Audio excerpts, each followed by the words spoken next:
ओम शांति। आज है 15 सितंबर 2022। प्रातः मुरली।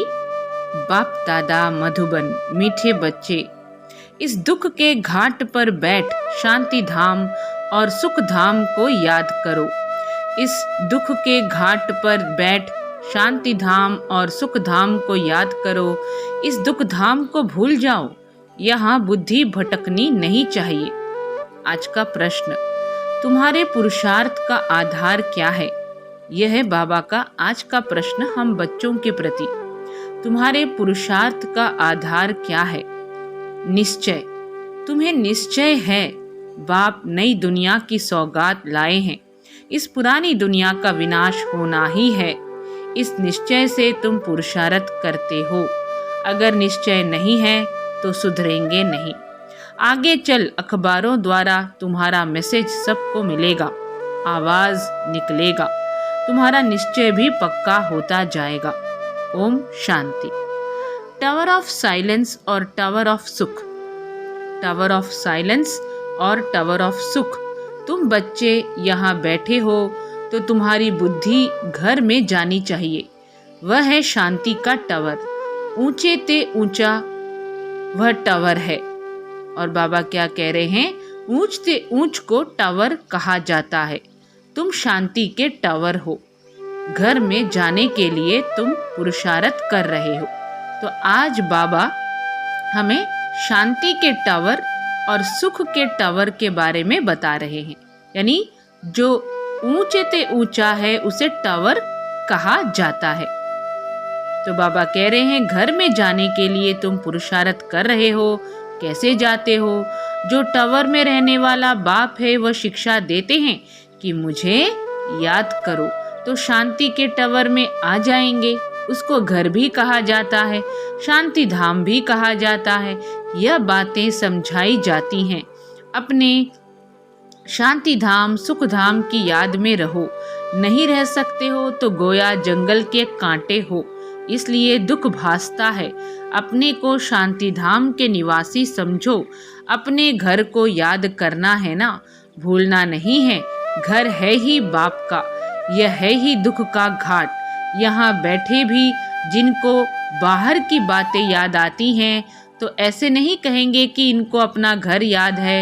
इसलिए बाप रोज शिक्षा देते हैं, घड़ी घड़ी शांति धाम सुख धाम को याद करो। गीता में भी बाप के महावाक्य हैं कि मुझे याद करो। भगवान क्या बनाएंगे? स्वर्ग का मालिक बनाएंगे और क्या। जब स्वर्ग का मालिक बनने बैठे हो तो घर के लिए स्वर्ग के लिए जो बाप श्रीमत देते हैं उस पर पूरा पूरा चलना है। दुनिया में कितने ढेर के ढेर गुरु हैं। बाप ने समझाया है कि कोई भी धर्म स्थापक को गुरु नहीं कहा जाता है। वह तो सिर्फ धर्म स्थापन के लिए आते हैं, वापस ले जाने थोड़े ही आते हैं। गुरु अर्थात जो वापस निर्वाण धाम वानप्रस्थ में ले जाए, परंतु एक भी गुरु वापस ले जाने वाला है नहीं। एक भी निर्वाण धाम में जाते नहीं। बाबा गुरुओं के लिए कहते हैं कि उन्हें न निर्वाण धाम का पता है न वो वापस लेकर जा सकते हैं। वाणी से परे अर्थात घर वानप्रस्थ का अर्थ न गुरु लोग जानते न फॉलोअर्स ही जानते। वानप्रस्थ का अर्थ न गुरु लोग जानते न फॉलोअर्स ही जानते। तो बच्चों को कितना समझाया जाता है। यह चित्र है सत्युग के और वह चित्र है त्रेता के। उन्हों को भगवान नहीं कहा जाता है। लक्ष्मी नारायण को भी भगवान भगवती नहीं कहा जाता। आदि सनातन है देवी देवता धर्म। सिवाय देवी देवताओं के कोई भी स्थायी पवित्र होते नहीं। 21 जन्म पवित्र सिर्फ एक ही धर्म रहता है। फिर धीरे धीरे अवस्था कम होती जाती है। त्रेता में 2 कला कम तो सुख भी कम हो जाता है। उसको कहा जाता है त्रेतायुग 14 कला। अभी तुमको बाप का परिचय है और सृष्टि चक्र का ज्ञान है, उसको ही तुम याद करते हो। परंतु कईयों की बुद्धि कहाँ न कहाँ भटकती रहती है, याद नहीं करते हैं। अच्छा, और कुछ भी न समझ सको तो आस्तिक बनकर बाप को तो बुद्धि में याद रखो। बाबा बच्चों को कह रहे हैं, अगर बुद्धि भटकती है, अगर कुछ और समझ में नहीं आ रहा हो तो आस्तिक बनकर बाप को तो बुद्धि में याद रखो। बाप और रचना के आदि मध्य अंत को तो जानते हो ना। उस झाड़ का आदि मध्य अंत नहीं कहा जाता है। इस झाड़ का आदि मध्य अंत है, क्योंकि मध्य में रावण राज्य शुरू हो जाता है, कांटा बनना शुरू होता है, बगीचा जंगल बनना शुरू होता है। इस समय सारे झाड़ की जड़ जड़ीभूत अवस्था हो गई है, बगीचा जंगल बनना शुरू हो जाता है। इस समय सारे झाड़ की जड़ जड़ीभूत अवस्था हो गई है। बाबा यहाँ ह्यूमन ट्री के बारे में बता रहे हैं।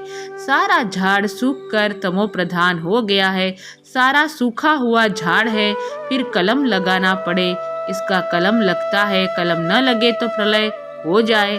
प्रलय अर्थात सारी जलमयी नहीं होती है, भारत रह जाता है, परंतु जलमयी नाम तो है ना। मीठे मीठे बच्चे जानते हैं कि चारों ओर ही जलमयी हो जाती है, भारत ही सिर्फ रहता है। जैसे बाढ़ आती है फिर उतरती भी है ना। कहते भी हैं बीके सारा दिन मौत ही मौत कहते रहते। कहते भी हैं बीके सारा दिन मौत ही मौत कहते रहते। बस मौत आने वाला है तो समझते हैं कि यह तो अशुभ बोलते हैं। बोलो नहीं, हम कोई विनाश थोड़े ही कहते हैं, हम तो कहते हैं पवित्रता सुख शांति का धर्म स्थापन हो रहा है। विनाश न हो तो शांति कैसे हो। गुप्त वेश में शांति धाम सुख धाम की स्थापना हो रही है। गुप्त वेश में शांति धाम की सुख धाम की स्थापना हो रही है। यह तो हम शुभ बोलते हैं। तुम भी कहते हो ना, हे पतित पावन आओ, हमको पावन बनाकर ले चलो। तो बाबा दुनिया वालों से कहते हैं और हमें भी सिखा रहे हैं कहने के लिए कि मनुष्यों को बताओ कि तुम ही तो बताते हो, हे पतित पावन आओ, हमको पावन बनाकर ले चलो। तुम खुद कहते हो ना कि हमको ले चलो। हम भी शुभ बोलते हैं, तुम भी शुभ बोलते हो। तुम कहते हो हमको पावन बनाकर इस दुख धाम की दुनिया से ले चलो शांति धाम में। यह तो शुभ बोलते हो ना। कहते हो आओ, माना पतितों का विनाश करो, पावन की स्थापना करो। मांगते हो ना कि आकर विश्व में शांति स्थापन करो। शांति तो सतयुग में ही होती है, सो तो गुप्त वेश में विश्व में शांति स्थापन हो रही है। जब तक अर्थ नहीं समझाओ तब तक समझ न सके, सिवाय बाप के मौत तो कोई दे न सके। बाप को कालों का काल कहा जाता है, सबको मौत देते हैं। कितने ढेर के ढेर को मौत देते हैं। सतयुग में कितने थोड़े मनुष्य हैं, बाकी सबको मौत मिलता रहता है और मिल जाता है। बाकी सबको मौत मिल जाता है। बुलाते ही हो कि पावन दुनिया में ले चलो, तो पावन दुनिया जरूर नहीं ही होगी, यह थोड़े ही होगी। पावन दुनिया जरूर नई ही होगी, यह थोड़े ही होगी। पुरानी दुनिया का भी अर्थ नहीं समझते। पावन दुनिया में बहुत थोड़े मनुष्य रहते हैं, शांति रहती है। यह बातें समझने और समझाने में कितना सहज है, परंतु बुद्धि में बैठता ही नहीं, क्योंकि समय ही नहीं है बुद्धि में बैठने का। कहा भी जाता है ना, कुंभकर्ण की नींद में सब सोए पड़े हैं। क्या कहा जाता है? सभी कुंभकर्ण की नींद में सोए पड़े हैं, ये नहीं जागेंगे। यह ड्रामा बड़ा विचित्र है। तो यह सारा चक्र बुद्धि में फिरना चाहिए। बाप आकर सारा ज्ञान देते हैं, उनको कहते ही हैं नॉलेजफुल, ज्ञान का सागर। ज्ञान का सागर एक बाप ही है। तुम जानते हो पानी के सागर कितने हैं, कितने नाम हैं उतने सागर हैं। जितने नाम हैं उतने सागर हैं, वह सागर एक ही है। यह तो अलग अलग पार्टीशन कर नाम रख दिए हैं। बाबा समझा रहे हैं, तुम जानते हो पानी के सागर कितने हैं, जितने नाम हैं उतने सागर हैं, वह सागर एक ही है। यह तो अलग अलग पार्टीशन कर नाम रख दिए हैं। बाहर सागर तो एक ही है ना। वास्को डिगामा भी सारा चक्र लगाए फिर वहां ही आकर खड़ा हो गया, तो सागर एक ही है। बीच बीच में टुकड़ा टुकड़ा कर अलग अलग बना दिया है। धरनी भी सारी एक ही है, परंतु टुकड़ा टुकड़ा हुई पड़ी है। तुम्हारा राज्य होता है तो धरनी भी एक ही होती है, राज्य भी एक होता है। नो टुकड़ा टुकड़ा। बाप आकर राज्य देते हैं। सारे सागर पर, सारी धरनी पर, सारे आसमान पर तुम्हारा राज्य होता है। सारे सागर पर, सारी धरनी पर, सारे आसमान पर तुम्हारा राज्य होता है। मुक्ति में तो सब जाएंगे, बाकी जीवन मुक्ति में जाना कोई मासी का घर थोड़े ही है। मुक्ति में जाना तो कॉमन है, सब वापस लौटेंगे, जहाँ से आए हैं फिर वहाँ जाएंगे जरूर। बाकी नई दुनिया में सब थोड़े ही आएंगे, तुम्हारा ही राज्य है। कोई कोई तो इतना देरी से आते हैं, जो पुरानी दुनिया शुरू होने से थोड़ा ही पहले, यानी 200-400 वर्ष पहले आते हैं। वह क्या हुआ? जो अच्छी रीति नहीं पढ़ेंगे तो त्रेता में भी पिछाड़ी का थोड़ा समय रहेंगे। 16 कला तो कभी बन न सके, 14 कला के भी पिछाड़ी में आएंगे। उनको सामने दुख की दुनिया देखने में आएगी, कांटों की दुनिया के नजदीक आ जाएंगे। वहाँ कोई यह मालूम नहीं पड़ता है, सारी नॉलेज अभी है जो बुद्धि में धारण करनी होती है। इस समय मनुष्यों के पास पैसे देखो कितने होंगे, कितने महल बनते रहते हैं, कितनी ऊंची ऊंची माड़ियाँ मंजिलें बनाते रहते हैं। समझते हैं सतयुग से भी भारत अभी ऊंच है। बाबा कह रहे हैं अभी ऊंची ऊंची माड़ियाँ बनाते रहते हैं, समझते हैं सतयुग से भी भारत अभी ऊंच है। अभी ही 18-20 मंजिल बनाते रहते हैं, तो अंत में कितनी मंजिल वाले बनाएंगे? अभी ही 18-20 मंजिल बनाते रहते हैं, तो अंत में कितनी मंजिल वाले बनाएंगे? सतयुग त्रेता में तो यह माड़ियाँ होती नहीं, फ्लोर मंजिल नहीं होती। बाबा समझा रहे हैं कि अभी ही 18-20 मंजिल बनाते रहते हैं, तो अंत में कितनी मंजिल वाले बनाएंगे? सतयुग त्रेता में तो यह माड़ियाँ फ्लोर मंजिल होती नहीं, द्वापर में भी नहीं होती। यह तो कलयुग में जब आकर बहुत मनुष्य हो जाते हैं तो 2 मंजिल 10 मंजिल बढ़ाते जाते हैं, क्योंकि मनुष्य बढ़ते जाते हैं तो वह जाए कहाँ? धंधा दौरी बहुत है, तो बड़े बड़े मकान भी बनाते रहते हैं शोभा के लिए। जंगल से मंगल होता जाता है, कितने अच्छे अच्छे मकान बनते रहते, जमीन लेते रहते हैं ना। बॉम्बे पहले क्या थी? 80-90 वर्ष में देखो क्या हो गई है। पहले तो कितने थोड़े मनुष्य थे, अभी तो देखो कितने मनुष्य हो गए हैं। अभी तो देखो कितने सारे मनुष्य हो गए, यानी पहले थोड़े थे अभी बहुत ज्यादा हो गए हैं। तो आज की मुरली में बाबा ने यह बताया कि पहले जनसंख्या बहुत कम था, तो माड़ियाँ बनाने की जरूरत नहीं थी, और अभी तो देखो जमीन भी कम पड़ रहा है ना। तो बड़े बड़े मकान भी बनाते रहते हैं शोभा के लिए। जंगल से मंगल होता जाता है, कितने अच्छे अच्छे मकान बनते रहते हैं, जमीन लेते रहते हैं। बॉम्बे पहले क्या थी? 80-90 वर्ष में देखो क्या हो गई है। पहले तो कितने थोड़े मनुष्य थे, अभी तो देखो कितने मनुष्य हो गए हैं। समुद्र को सुखाया है, अभी भी देखो समुद्र को कितना सुखाया है। पानी जैसे कमती होता जाता है, मनुष्य वृद्धि को पाते जाते तो पानी कहाँ से आएगा? मनुष्य वृद्धि को पाते जाते तो पानी कहाँ से आएगा? पानी कम होता जाता, समुद्र हटता जाता, धरती छोड़ता है तो मकान बना देते हैं। फिर पानी चढ़ जाएगा तो कराची व बॉम्बे का बहुत सा हिस्सा पानी में चला जाएगा। बाबा आज की मुरली में देखिए कितनी गुह्यतम बातें बता रहे हैं। धरती छोड़ता है तो मकान बना देते हैं, फिर पानी चढ़ जाएगा तो कराची व बॉम्बे का बहुत सा हिस्सा पानी में चला जाएगा। तुम जानते हो और सब खंड खत्म हो जाएंगे। तो बाबा कह रहे हैं तुम जानते हो और सब खंड खत्म हो जाएंगे, आफतें आने वाली हैं।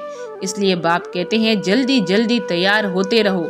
जैसे शमशान में जब आग जलकर खत्म होती है तब लौटते हैं, बाप भी विनाश के लिए आए हैं, तो आधे पर थोड़े ही जाएंगे। आग लगकर जब पूरी होगी तब चले जाएंगे।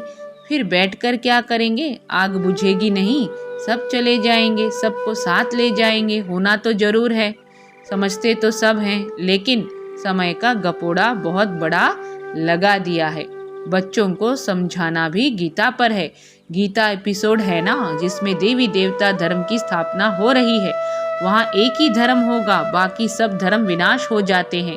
सिर्फ यह गीता ही है जो भगवान ने गाई है। मनुष्यों ने भक्ति मार्ग के लिए बैठ शास्त्र बनाए हैं। ऐसी ऐसी पॉइंट्स धारण कर फिर सुनानी चाहिए। कहते हैं बाबा भूल जाते हैं, धारणा नहीं होती है। बाबा कहते हैं फिर क्या करें, राजधानी स्थापन होती है, इसमें नंबरवार तो सब चाहिए।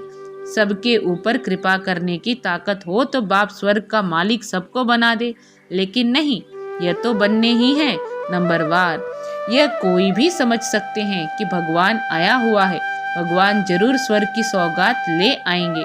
नई दुनिया स्थापन करने आते हैं तो जरूर संगम पर ही आएंगे। नई दुनिया स्थापन करने तुम सुनते हो और निश्चय से पुरुषार्थ करते हो।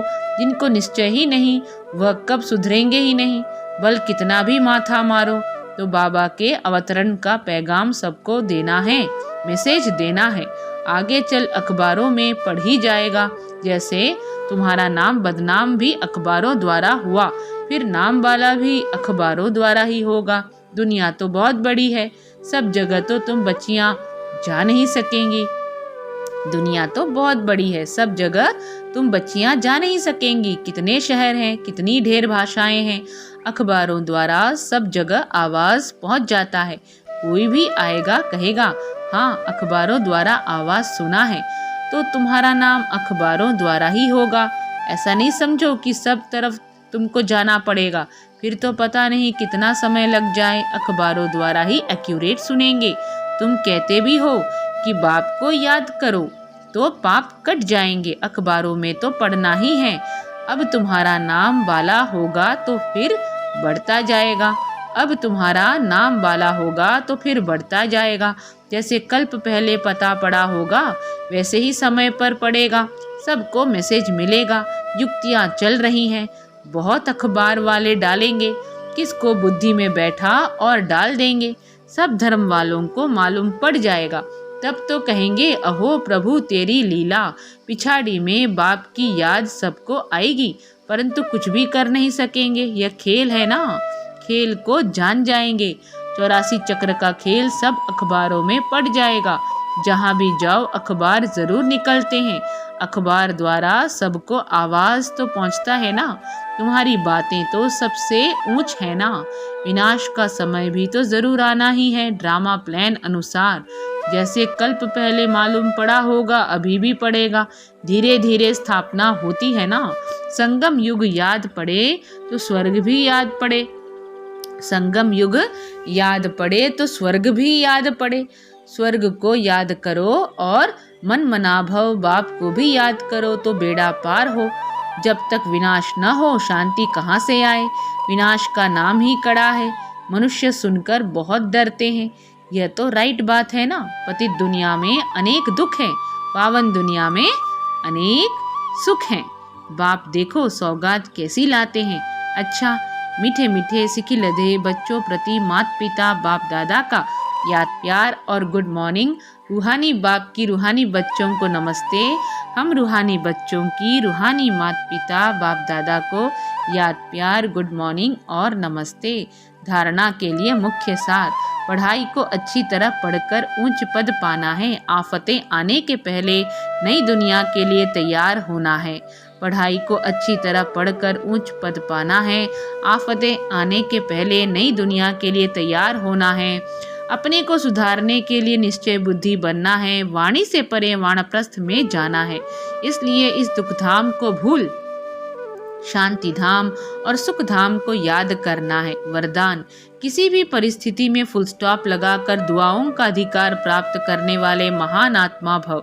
किसी भी परिस्थिति में फुल स्टॉप लगाकर दुआओं का अधिकार प्राप्त करने वाले महान आत्मा भव। महान आत्मा वो है जिसमें स्वयं को बदलने की शक्ति है और जो किसी भी परिस्थिति में फुल स्टॉप लगाने में स्वयं को पहले ऑफर करते हैं।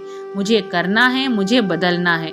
ऐसी ऑफर करने वालों को 3 प्रकार की दुआएं मिलती हैं। स्वयं को स्वयं की दुआएं अर्थात खुशी मिलती है बाप द्वारा और ब्राह्मण परिवार द्वारा। इसलिए अलबेलापन नहीं लाओ कि ये तो होता ही है, चलता ही है। फुल स्टॉप लगाकर अलबेलेपन को परिवर्तन कर अलर्ट बन जाओ। फुल स्टॉप लगाकर अलबेलेपन को परिवर्तन कर अलर्ट बन जाओ। स्लोगन है, संकल्पों की एकाग्रता द्वारा ही श्रेष्ठ परिवर्तन में फास्ट गति आ सकती है। संकल्पों की एकाग्रता द्वारा ही श्रेष्ठ परिवर्तन में फास्ट गति आ सकती है। यानी अगर हम संकल्पों में एकाग्रता भरते हैं, लाते हैं, तो उसी द्वारा ही श्रेष्ठ परिवर्तन में फास्ट गति आ सकती है। ओम शांति।